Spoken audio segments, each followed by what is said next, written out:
Olá pessoal, bem-vindos ao quiz de usinagem com assunto enrosqueamento, vídeo 15. Vou passar as regras para vocês. Primeiro vou ler a pergunta, depois vou dar 5 segundos para a resposta, vou explicar a resposta e então passar para a próxima pergunta. Vamos lá?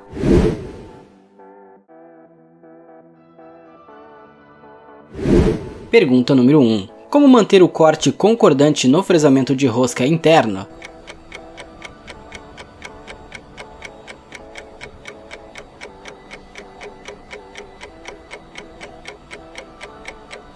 Resposta correta, de baixo para cima no sentido anti-horário. Para a produção de roscas internas versão direita, em geral as fresas são inicialmente posicionadas o mais próximo possível do fundo do furo, e então deve-se movê-las no sentido anti-horário em uma direção ascendente para assegurar que o fresamento concordante seja realizado. Já para o fresamento de uma rosca esquerda, segue na direção oposta, de cima para baixo, também em um percurso anti-horário para assegurar que o fresamento concordante seja realizado. Pergunta número 2. O que é o método de fresamento de rosca concordante?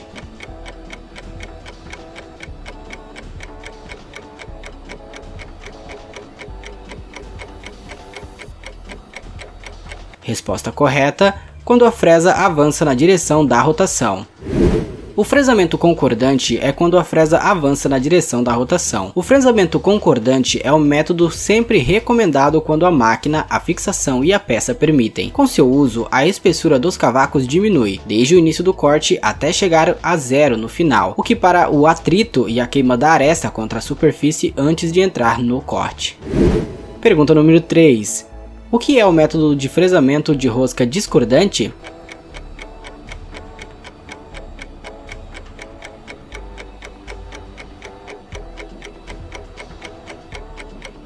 Resposta correta, quando a fresa avança na direção oposta à rotação. No fresamento discordante, a direção de avanço da ferramenta de corte é oposta à sua rotação. A aresta de corte precisa ser forçada dentro do corte, criando um efeito de esfregamento ou de queima devido ao atrito, altas temperaturas e contato com a superfície endurecida pelo trabalho causado pela aresta anterior. Todos esses fatores reduzem a vida útil da ferramenta. Pergunta número 4. Como o cavaco é formado no fresamento de rosca discordante?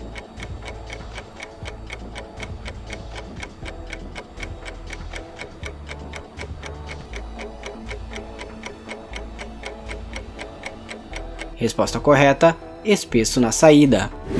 Outro fator que contribui para a redução da vida útil da ferramenta no fresamento de roscas discordante são os cavacos espessos gerados na saída do corte. A grande espessura e a alta temperatura na saída fazem com que os cavacos grudem ou se soldem na aresta de corte, o que os carregará para o início do próximo corte, ou causará um microlascamento da aresta momentâneo.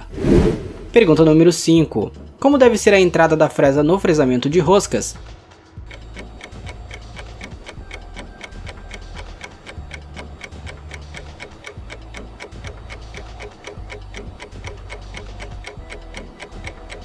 Resposta correta, entrada por rolagem.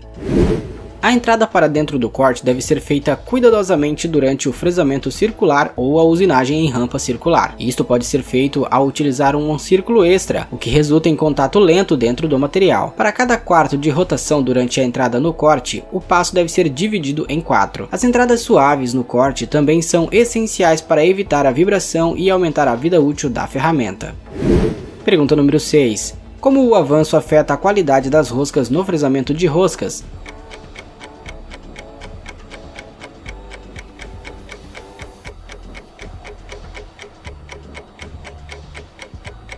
Resposta correta, avanços menores resultam em melhor qualidade. Sempre trabalhe com valores menores de avanço por dente para alcançar a melhor qualidade e evitar as marcas de avanço na superfície da peça. O avanço por dente não deve exceder a 0,15 mm por dente. Já quando falamos sobre o avanço solicitado pelo software da máquina, você deve sempre calcular as faixas de avanço corretas para o fresamento de roscas solicitado pelo software da máquina para assegurar a carga correta da pastilha. Pergunta número 7. Quais são os tipos de avanço calculado no software de fresamento de roscas?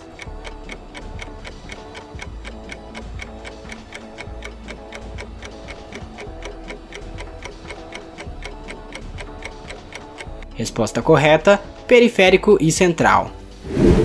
O avanço sempre depende do valor do avanço periférico, porém muitas máquinas precisam de um avanço central da ferramenta. Em aplicações de fresamento de roscas internas, o percurso da ferramenta da periferia é mais rápido que o movimento na linha de centro da ferramenta. A programação do avanço na maioria das máquinas de fresamento é baseada na linha central do fuso, que deve ser incluída nos cálculos de fresamento de roscas para maximizar a vida útil da ferramenta e evitar vibrações e quebras da ferramenta.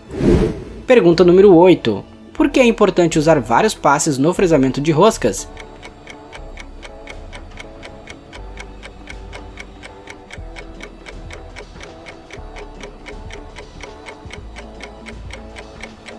Resposta correta: maior segurança e vida útil.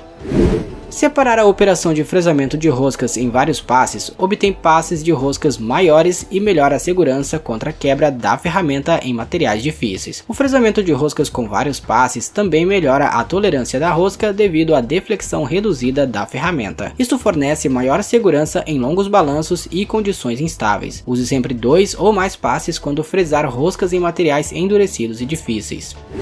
Pergunta número 9. Por que é recomendado o fresamento de roscas sem refrigeração?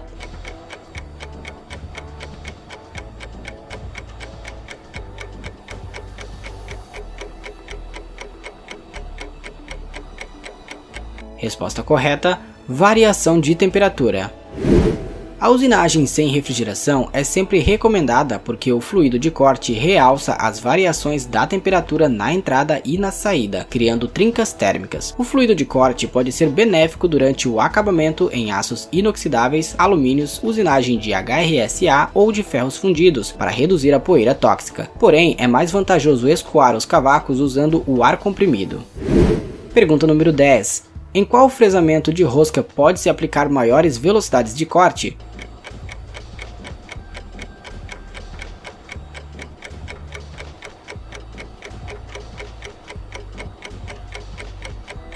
Resposta correta: fresamento de roscas externas.